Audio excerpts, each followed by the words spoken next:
You try and meditate the way you try and do your life. See, that's what's getting revealed when you sit down to meditate. You're trying to meditate the way you try to do your life, right?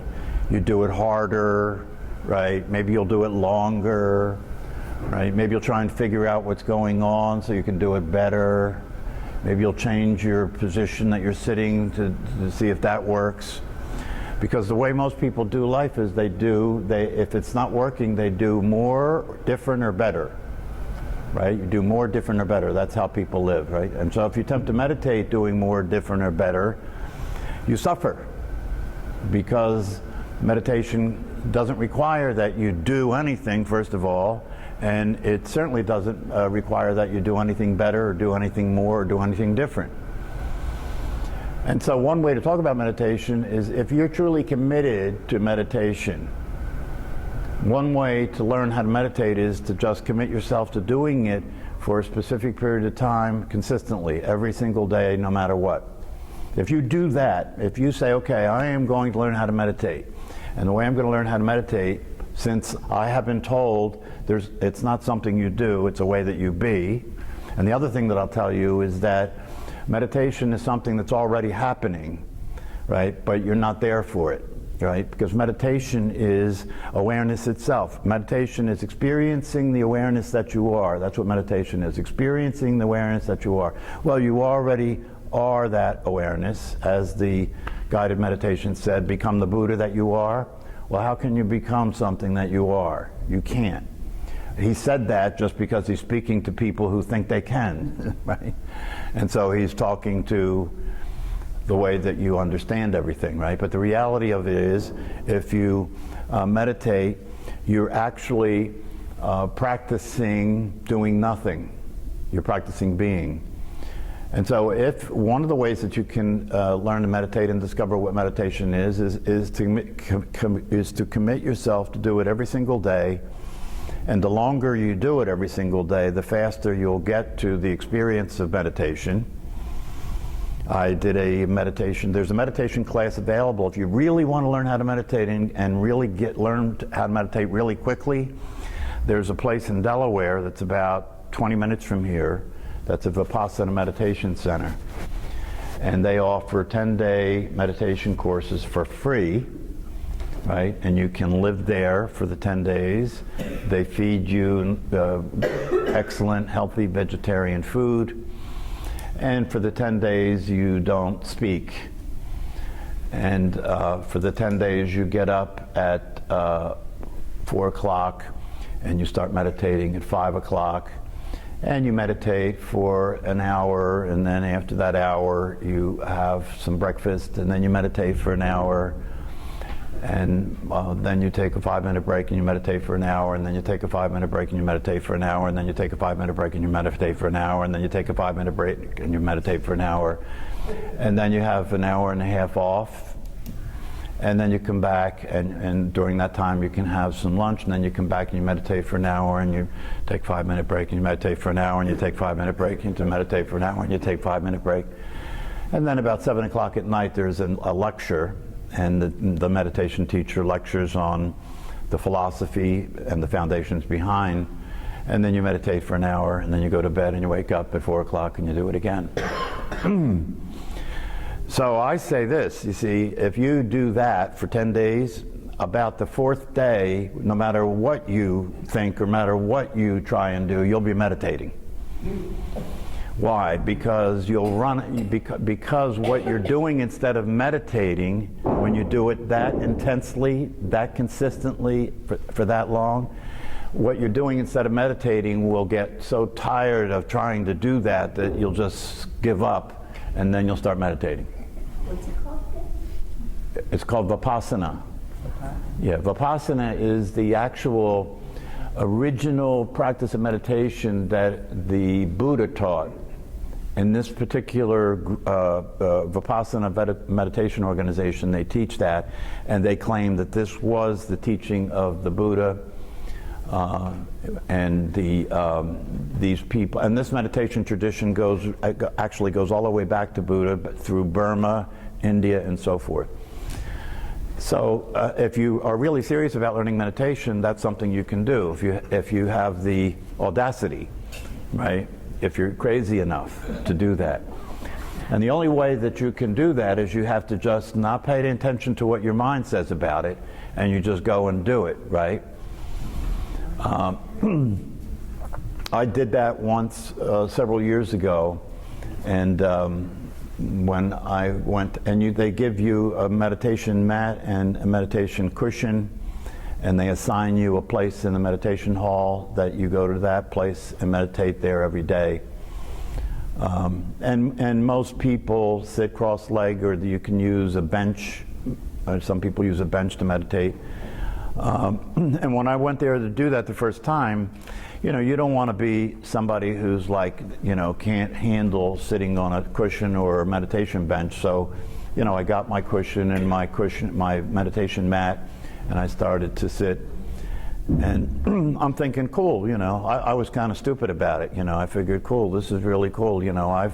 I've sat and meditated for 10 or 15 minutes at a time before, so I know what this is all about. Well, after the second hour started, I was in physical pain.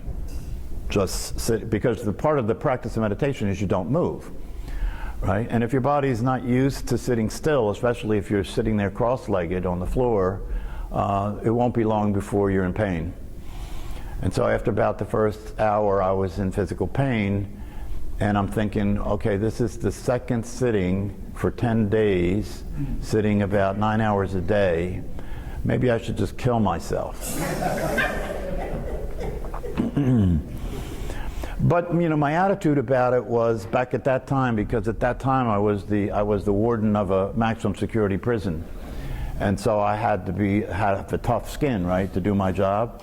And so the way that I was being in the world was tough, and you can't get to me, and I can take anything, right?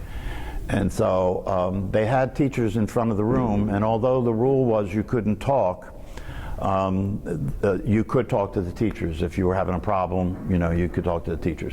Not me. I sat there for 10 days. I wasn't talking to anybody. And so I sat there for 10 days suffering, for 10 days, 9 hours a day in physical pain. So after I left there,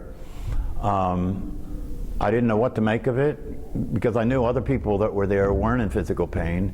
And if you had back trouble or you were having difficulty sitting, you could sit in a chair in the back of the room. So that wasn't, it wasn't impossible to do that, right? I could have done that, no, but not me. So after I left there, I wasn't sure what to make of it. I thought maybe you're just, inadequate, some of the things that I believed from my childhood.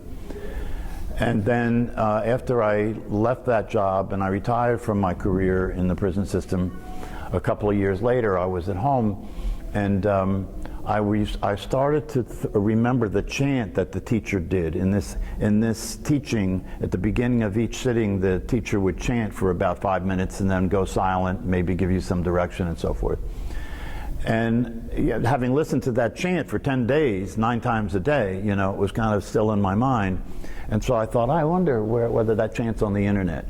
And so I looked it up on the internet, and it was on the internet. And so I started to listen to the chant, and I said, there's something about it that's attractive to me, this chant. And so I said, I wonder, whether they opened the center, because at that time they only had a place up in New England. They have centers all over the world, but they didn't have anything in this area. And so I had gone up to New England to do it. So I said, I wonder, if they opened this new center in Delaware yet. So I went on the internet and I looked, and I'm looking at the website for the center in New England, and somehow the thought came into my mind, well, why don't you do this again? And then a thought after that came up and said, you're really crazy, right? But somehow I was looking at the website, and then I thought to myself, well, that you have to request to have a seat in the upcoming trainings. So I thought, I know what I'll do. I'll just request a seat in the upcoming training, which started in 2 weeks. And it said that that was already full, but you could put your name in if you wanted to be on the waiting list in case somebody canceled, right? So I figured I'll just put my name in, and they'll say that there's no space, and then I'll forget all about this and go on with my life. Next morning I get up and look at my email, and they said, oh, you can come. And so now I thought, well, what am I going to do, right? So I figured, well, I don't know, maybe this is my fate, so I'll go. So I announced to my wife that morning that I was going to go and be gone for 10 days. She was not happy. So I went up there for the next 10 days, and I started to sit the first sitting, and after about 15 minutes my body started to hurt. I started to experience physical pain. However, this time versus last time, when that happened, it was like, okay, I don't care. If this is it, this is it. I don't care. I'm just going to let go. The pain disappeared. And for the next 9.5 days, I had no pain. I was able to sit there an hour at a time without any pain. And by the third day, there was no way I could meditate. I was because your mind kind of runs out of ammunition. Your mind kind of just runs out of material after 3 days like this. And so just after the third day, it's just like being there and being aware was the experience, and that's what meditation is. So I'm not necessarily recommending that you do that, although if you're crazy enough like I was, you can go do that, and when you come back, you will definitely know what meditation is. The alternative to that goes back to what I said, and that is to make up your mind to sit for a specific period of time every single day without fail, no matter what. And the way that will work is the same way it worked when I went up there to do the meditation. You'll sit there and you'll go through you'll try and meditate the way you try and do your life, and that won't work, and so you'll go through frustration, you'll go through all kinds of different spaces mentally and physically, and then that'll just eventually run down until there's none of that left, and then you're just sitting there being aware. And when that happens, you'll know you're meditating now, because you'll know that the experience of sitting there being aware, and that doesn't mean that there's nothing going on. You're being aware, thoughts still happen, physical sensations still happen, emotions still happen, but now you're experiencing being aware of that instead of being engaged with it. You're experiencing being aware of that, and so it's kind of like, instead of all that happening to you, see, now here's the thing, instead of all that happening to you, it's just happening. Well, what's the difference? Well, when it's happening to you, who you're being is the idea you have of who you are. In other words, who you're being is a thought in your mind about you, right? Who you're being is a thought in your mind about you that you're being. All right? That's who you're being right now, by the way. Who you're being right now is a thought that you have about who you are, and you live consistent with the way you think you are, don't you? Right, you live consistent with the way you think you are, meaning that the thoughts that happen in your mind are not just thoughts happening, they're your thoughts, right? And you're one of those thoughts, aren't you? Right? And so that's who you're being. You're being a thought that happened in your mind, and that thought that you are is trying to live your life and trying to meditate. And that thought that you are has a position, whether you know it or not, and the position that you have as that thought is a position that involves what you like and what you don't like, and what you believe and what you don't believe, and what you think is good and what you think is bad. Isn't that who you're being? Right? Even if you sit here to meditate today, I don't know if did any of you hear the hum in the sound system? Yeah. Okay. So I heard the hum, and the thought came up for me, well, maybe I should go over there because I could probably make an adjustment to get rid of the hum. And I thought, no, let it be there. Let whoever's having that distract them suffer. Because that's an opportunity for you to learn how to meditate, right? Because what meditation is, it's discovering your ability to be with the way it is and not have the way it is not be okay. Why? Because it is that way. And if you have it not be okay, you suffer. It's really that simple. Whether we're talking about the hum in the sound system, whether we're talking about the circumstances you got in your life, whether we're talking about your personal history, whether we're talking about the weather, you know, if this isn't okay with you, you suffer, right? If you look in the mirror and the body that you're in isn't okay with you, you suffer. If you look at your kids and you don't like the way they are, you suffer. If you look at your parents and you don't like the way they are, you suffer. If you look at you fill in the blank, you suffer. Which means there's a lot of suffering going on, right? Because there's a lot of things in all of our lives that we resist, that we're in conflict with, that we don't like, that we don't want, and we live our life in such a way where our life is about getting more of what we want and what we like and what feels good, and less of what we don't want and we don't like and feels bad. That's your life. That's your life. So everything that comes into your awareness gets processed by your brain and by your mind and categorized. I like it, I don't like it. I want it, I don't want it. And one of the things that we don't like and we don't want is discomfort, right? Whether it's physical discomfort, whether it's emotional discomfort, we don't like it and we don't want it, right? Now, here's the question. Is it possible to live a human life and not be uncomfortable? No. Not possible, right? So right away you're going to suffer.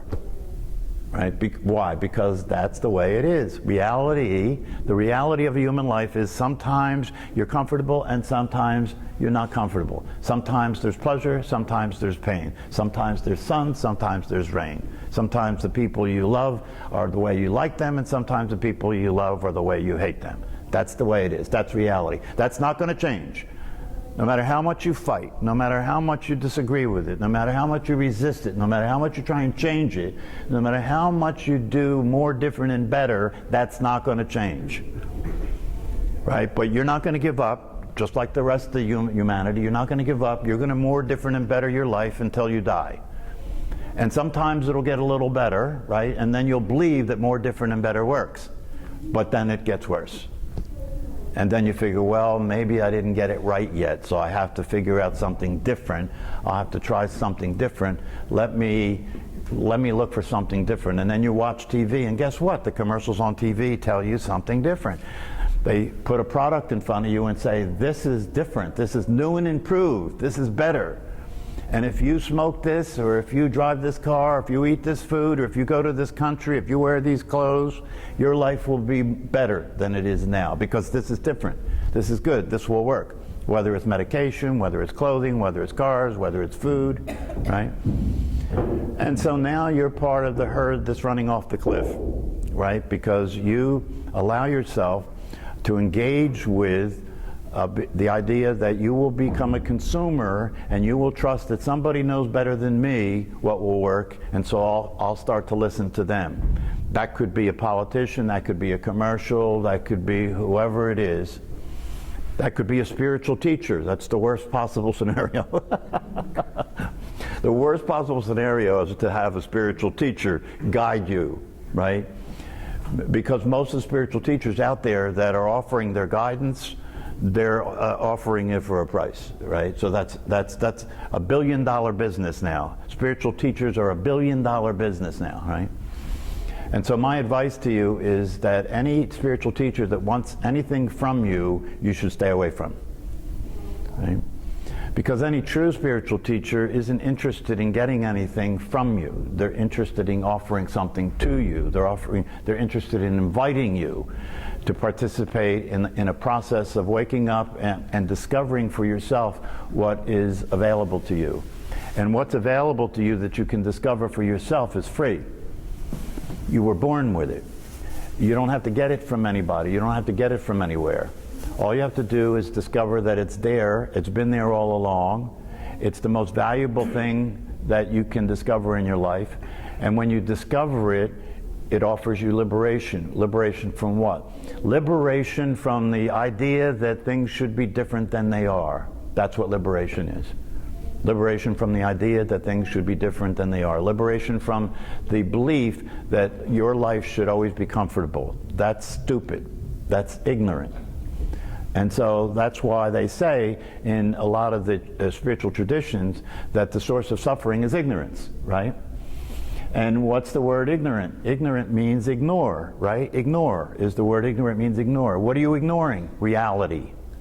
You've got to be ignoring reality, because if reality is that sometimes it rains and sometimes it's sunny, sometimes it's painful, sometimes it's pleasurable, if that's reality and you're not willing to be with that, then you're ignoring reality. And you'll suffer if you ignore reality. So what was your question? It's about the things that come up in our mind when we meditate, how to deal with them. Oh yeah. The bad things, you know. Yeah, so what I've been saying is don't deal with them. There's nothing to deal with, because that's reality, that's life, that's what's going to happen, right? Thoughts are going to happen in your mind, feelings are going to happen in your body, sensations are going to happen in your body, circumstances are going to happen in your life, that's what's going to happen. So there's nothing about that to deal with. All there is to do with that is to be there. That's all you have to do, is be there. And if you're there and you're aware of what's going on. Now, here's the trick. Here's the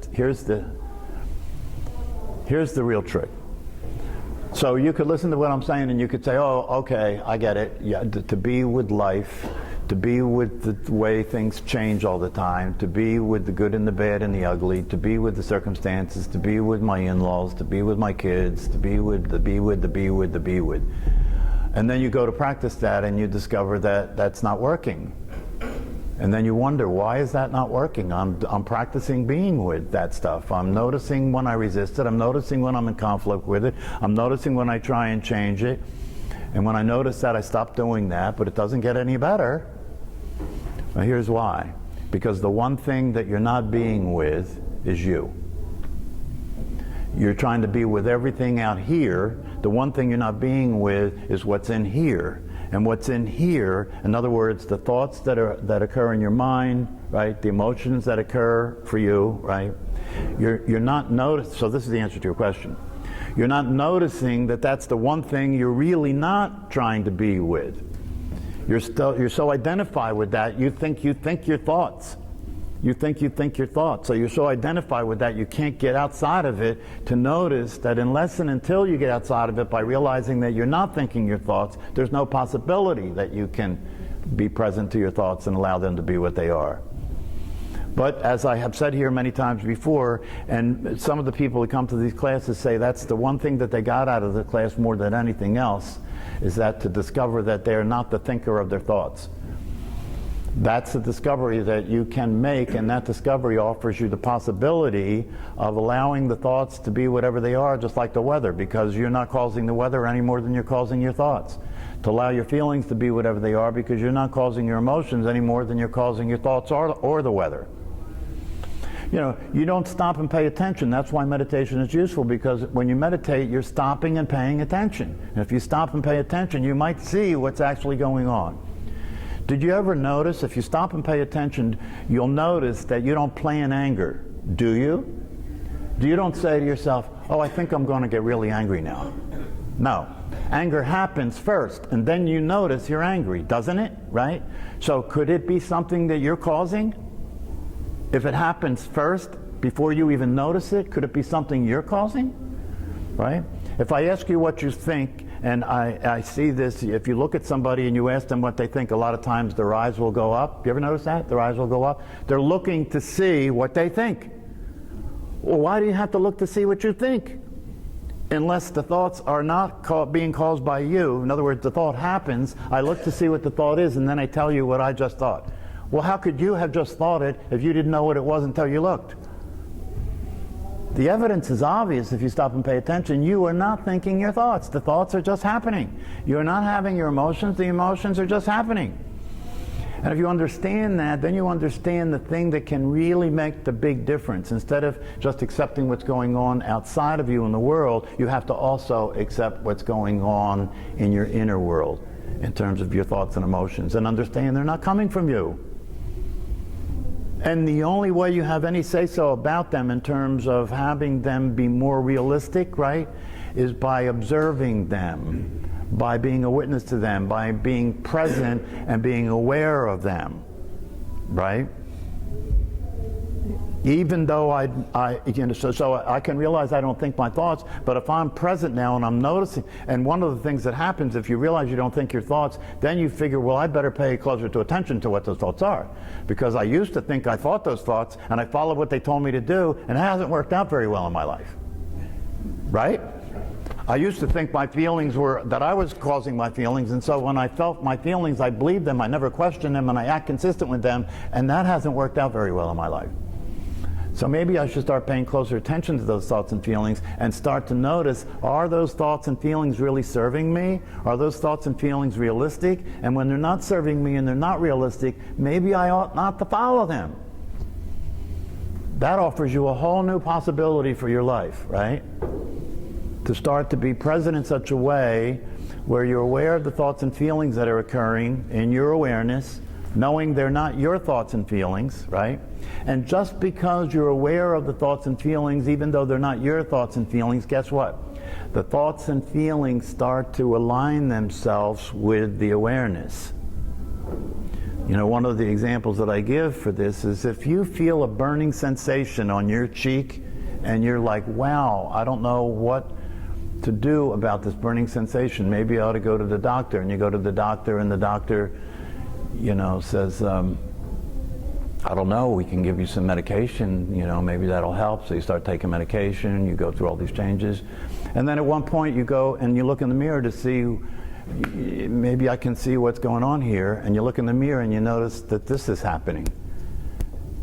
Oh, and then you stop. All you had to do was be aware of what was happening to stop, right? If you're aware that your hand is smacking yourself in the face, you won't do it very much longer, right?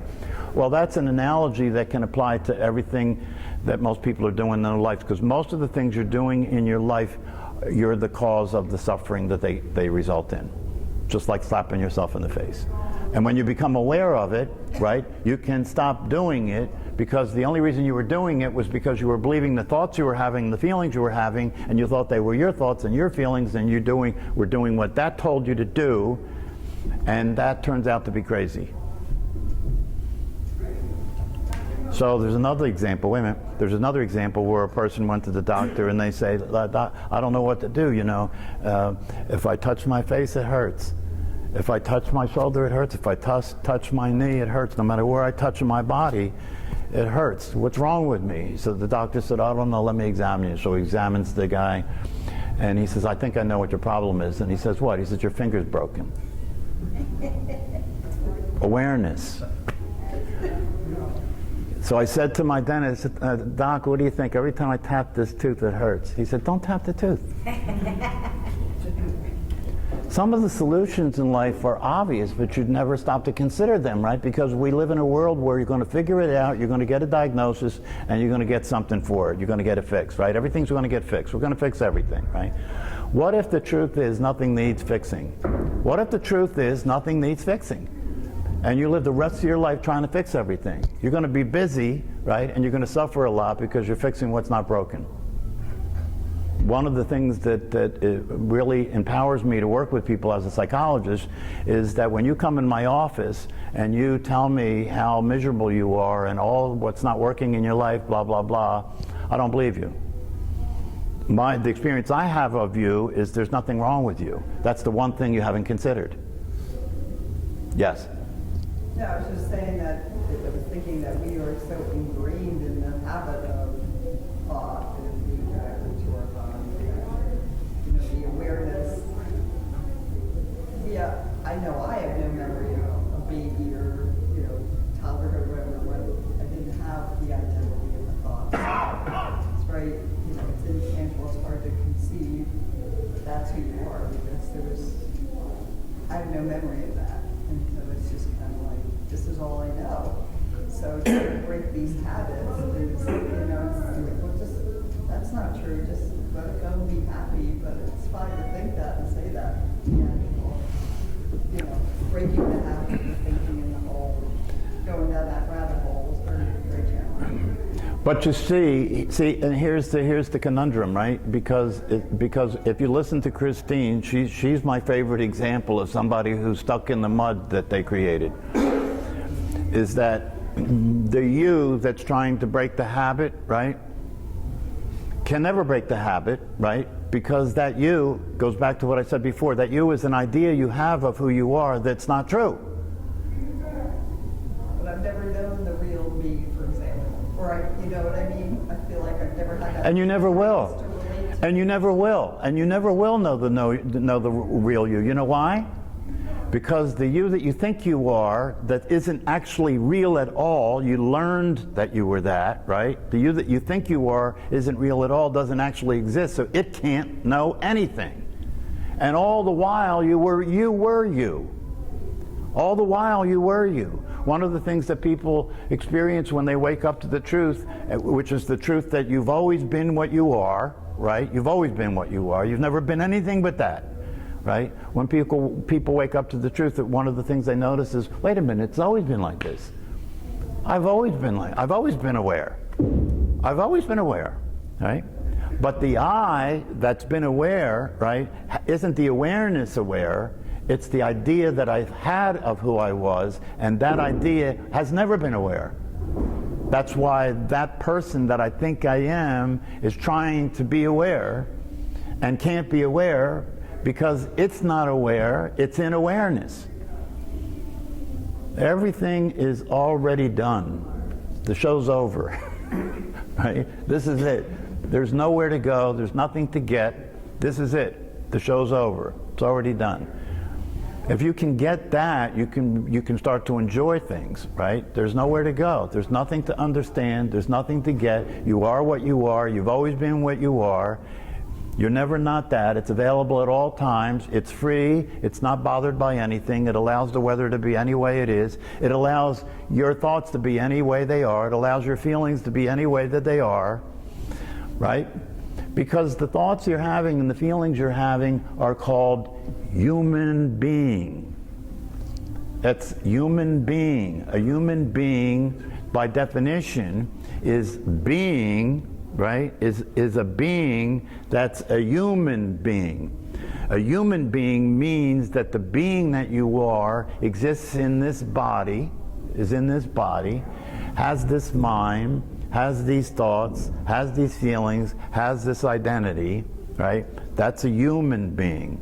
And by definition, a human being is a limited version of the truth of what you are. A human being is a limited version of the truth of what you are. And if you discover what you actually are, which is awareness itself, right? Within that awareness is a human being.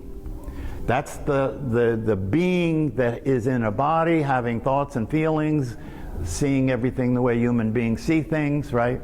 But the awareness of that whole thing is not that. Well, it actually is that, but it forgets that it is that in order for you to participate in this drama that we share. It forgets that it is that when it takes on being in a body and comes into time and space and gets involved in this movie that we're in. You are in a movie, you know. Do you ever notice? Yeah.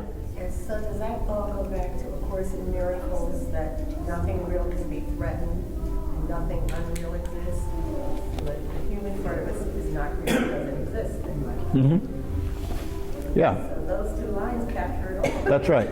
That's why they say in the Course in Miracles, this is a summary of the entire Course. You know, what is real cannot be threatened, and so the real you, which is awareness itself, cannot be threatened. It's like the space in this room, right? Did any of you notice when you walked into the room that the space said, oh, you're not allowed in here?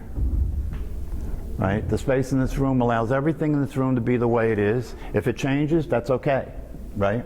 It's the most important thing in this room, isn't it? Because without the space, could anything be here? Right? So you are the most important thing, and the you that's the most important thing is the awareness that you are, and that awareness is like space. It allows everything to be the way it is. And that's freedom. When you can be the way awareness is, which means when you can be yourself, then you allow everything to be the way it is. You're not struggling anymore. You're not trying to change it. You're not trying to make it different. When it hurts, it hurts. When a baby hurts, it cries. When there's no pain, the baby smiles. That's natural, right? And then you grow up enough to get language and you start to learn how to be, and then you're told, stop crying, right?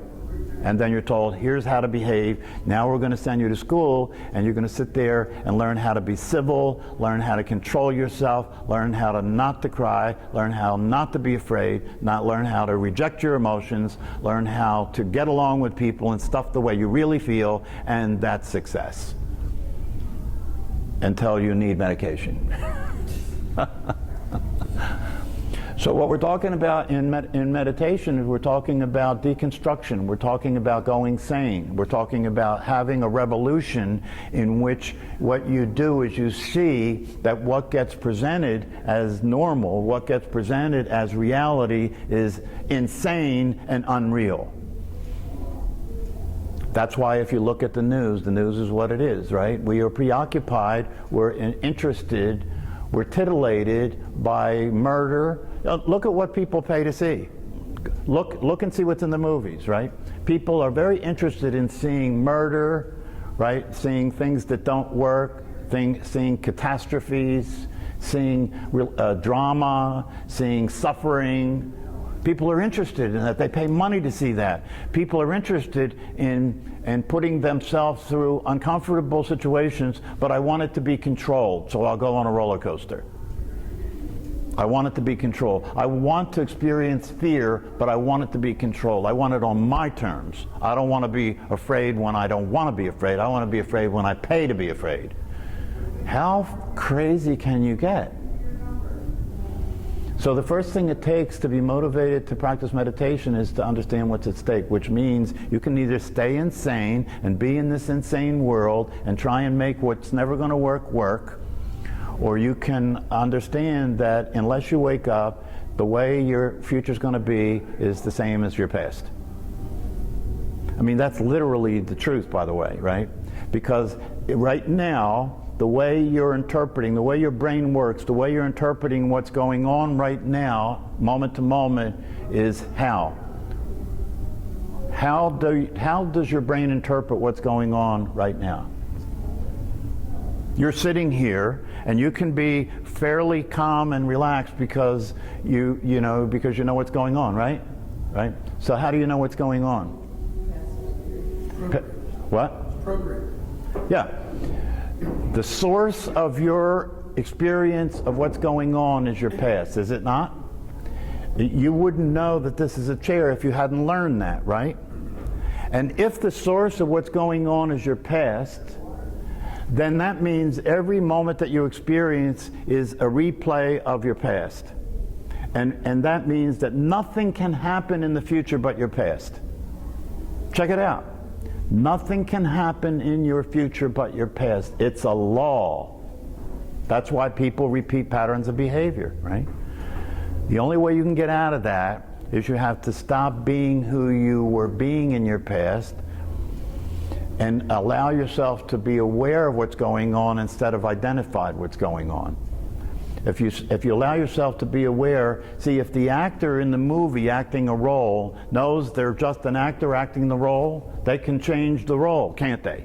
They can act a different role in another movie, right? But if you don't know you're an actor in the role and you think you are the role, there's no way out. If you don't know that you're not the character that you believe you are, that you got scripted for when you were a kid, you got scripted, by the way, didn't you? You got told, this is your name, that's your body, you're not very attractive, but don't worry, you'll be smart, right? You got scripted. And you got scripted so early on that you learned all that and then forgot or didn't ever even know that it was a script. You believed that it was true. It was true. And then you used that to try and live your life. And the script you got was a limited script, right? And the people that gave you that script, they got a script that was a limited script, and they got a script that was a limited script, and it goes back and back and back, right? So the question is, can you break out of your script? Can you do something that is not a function of your past? That would be the test of being awake. Can you do something that's not you? Can you do something that's not you? That's not the you that you typically are? You'll find that very challenging, right? Because you'll find it hard to even conceive of what you could do that's not you, because everything you come up with is from the past. person and trying to fix who you're being as a person is insanity. Yeah. There's nothing to fix. But you can only... Same thing over and over. That's right. That's right. The only way you can get that there's nothing to fix is to experience the truth, which is that who you are, who you always have been, and who you always will be doesn't need to be fixed at all. Why? Because it's impossible to fix perfection. It's impossible to fix, because awareness itself is unlimited. It's timeless. It's formless. It's not physical. How are you going to fix that? What's there to fix about that? It's like fixing the space in this room. Is there something wrong with the space in this room? Is there? No. So there's nothing to fix. The same thing is true about you. If you discover the truth about yourself, you discover there is nothing to fix. The truth of what you are doesn't need to be fixed. It can't be fixed. There's nothing about it to fix. But if you experience, if you be that, right? And when I say if you be that, I don't mean if you be the you think you are being that. That's not what I mean. If you be what you already are, right? If the experience you have is that you are that, right? Then the experience of that will start to naturally reshape your life to be consistent with the way it is, right? So Jesus Christ was just another human being, right? But he discovered the truth of himself, and that started to reshape him until he became a human expression of love, right? Anybody who's realized, anybody who's enlightened, and enlightenment is not just the realization of what you are, right? That's not hard. It takes 5 minutes to realize what you are because you already are that. All you have to do is notice it. That's all you have to do. It doesn't take much. But the real challenge is to be that, not to discover that you are that. To be that is the real challenge, because in order to be that, you have to be awake and aware and notice that you're not being that. That's how you be that. By being awake and aware and noticing that you're not being that. And as you notice you're not being that, you'll notice how much it hurts to be what you're not and how it doesn't work to be what you're not, and that'll motivate you to stop that. It all works. It's a perfect thing. Everything's perfect. Everything's perfect. You're meant to suffer. It's perfect. The suffering that you suffer is meant to happen because you were a baby and you didn't know, you hadn't yet learned to be anything but what you really are. And so as a baby, you were just here, right? You were just here. If you're comfortable, you smile. If you're not, you cry. Very perfect relationship with reality, right? And then you learn not to be that anymore, right? And then after you learn not to be that, it starts to be difficult and you start to suffer and it starts to be painful. Well, that's evolution. That's trying to get you to wake up and return to the truth again. So you have to learn not to be yourself to be in the world, right? Because you can't be awareness in the world. There's no form, right? You can't be awareness in the world. You have to be in a body and you have to play this game we're all playing. So you have to learn how to play the game. But once you learn how to play the game, you can let go and let yourself be yourself now. It's like driving a car. It's really simple. When you first drive a car, you have to pay attention to everything because you don't want to have an accident, right? So you're watching the speed, the brake, the gas, all in, right? And now when you drive a car, you don't pay attention to any of that, right? You can be on the phone listening to music, right? Your brain's driving the car, right? The same thing is true with awareness, right? You've all succeeded at learning how to be a human being, haven't you? You know how to be human, right? You're so good at it, right? You're miserable, right? That's how good you are at being human, because a good human being is a miserable human being. If you're doing everything the way most people do things, you should be miserable. That's evidence that you're a normal person, right? And now that you're good at this, you can stop trying to be good at this and let go and experience the truth of yourself as awareness, and that'll reshape the way you are as a human being so that you stop suffering. It's all perfect. No extra charge. It's the letting go. There's nothing to let go of. Being a human being. But you don't have to let go of being a human being. It'll happen by itself. It already has. You already are what you already are. All you have to do is start to pay attention to that, and everything will start to work out. Yeah. Are you touching on being your authentic self Well, it depends. I mean, authenticity means real, right? Authentic is real. Yes, I am talking about being your real self, right? But that can become very confusing for people that are trying to figure out what that is. There's nothing to figure out. It's just what you are. Okay, we got to go.